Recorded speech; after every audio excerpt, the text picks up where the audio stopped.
Alright guys, we're back at another ghost tutorial. Today we're going to be teaching you guys how to go forage for mushrooms. We got my roommate Matt Valente here, mushroom expert. So we got all the supplies. First you're going to need some bags. You're going to need preferably a quartz orb to help you locate the mushrooms. And finally, got an offering to the forest. You also got to know somebody who knows what mushrooms you can eat, what mushrooms you cannot eat, because if you go to a forest just trying to eat the good looking mushroom, you may die. So be careful out there and do your research. But we're here pretty much on a perfect mushroomy day. It's raining, mushrooms like that. It's fall, so there's a lot of leaves to decompose the mushrooms, for the mushrooms to eat. And we don't think there's that many other mushroom pickers here, so it's like, I think we're gonna have a good time picking some mushrooms. Yeah.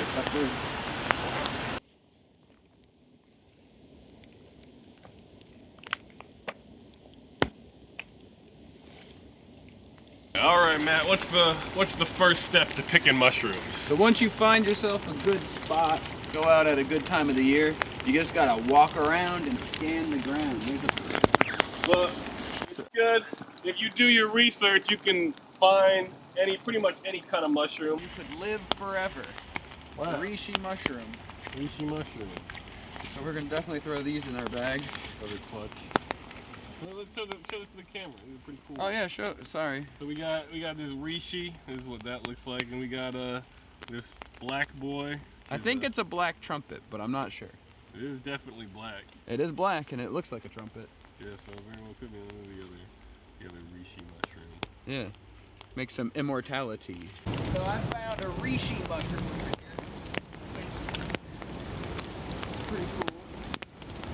These guys look almost like clams, but if you chop them up and you make a tea out of them, they say it'll boost your immune system to the point where you could live forever.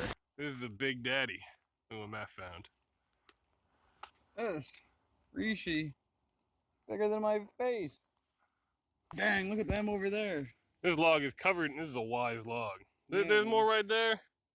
That's what I mean. Mushrooms grow in clumps. Dude, let's just carry this one, I guess. I don't have enough room in my bag for it. Do you want to get any more of these rishis? Just this one. I got plenty in the bag. But this one's amazing. A fine specimen. Wowza. Yeah, so just keep in mind where there's one mushroom that you like, there's often many more around it. I knew that was the spot to go because of the crystal ball. Once you watch our How to Gaze at Crystals video, you'll get us. But just know, carrying a quartz crystal ball will probably boost your mushroom finding potential. Definitely. Anyways, let's go.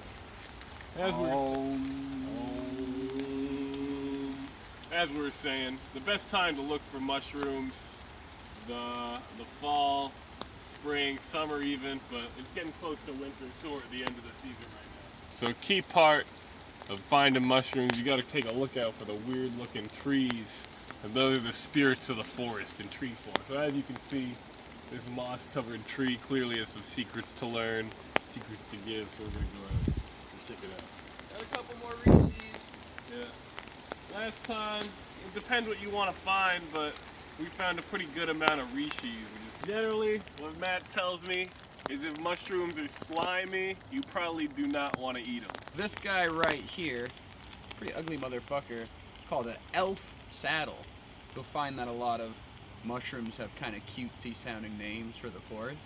This is one of them. It's edible usually, but this one's not because it's got this parasitic mold growing on it that will eventually kill it, and that makes it not actually that tasty. This right here looks just like its namesake, a parasol, umbrella, top's all shaggy. These things fall apart pretty easy, like that. But they're tasty. You can cook them up. They taste just like mushrooms. The pad after our mushroom hunting adventure. So we got this is a pretty good haul. Tell us more about it, Matt. All right, so we have basically 4 edible mushroom varieties on this here. We have those ugly looking elfin saddles. We got a whole stack of those, which should be pretty good. Here's our best haul. which is the winter chanterelles. Just about to go out of season. We got a whole stack of those. The similar looking candy caps, which kind of smell sweet. And then this orange peel fungus, which is edible, even though it doesn't really taste like much of anything. It'll add a little bit of texture to our dish when we're done. Those mushrooms that we found that we thought were reishi, turns out not quite. These are actually something called an artist conch, where you can actually draw on the bottom of the polypore here, and it stains brown.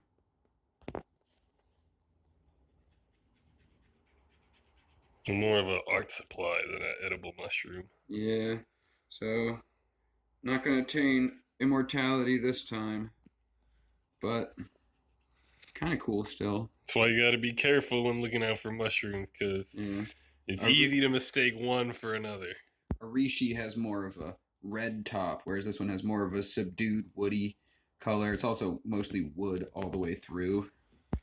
We got a whole bunch of them, but you know, we win some, you lose some. Next time we might find the rishis, and we got a nice haul, of tasty mushrooms anyways, that we're going to turn into a nice tasty dish. Stay tuned for that when you see the finished product later. Yeah. Well, that's a ghost tutorial for you guys. Hope you can go out and find some tasty mushrooms, and happy hunting.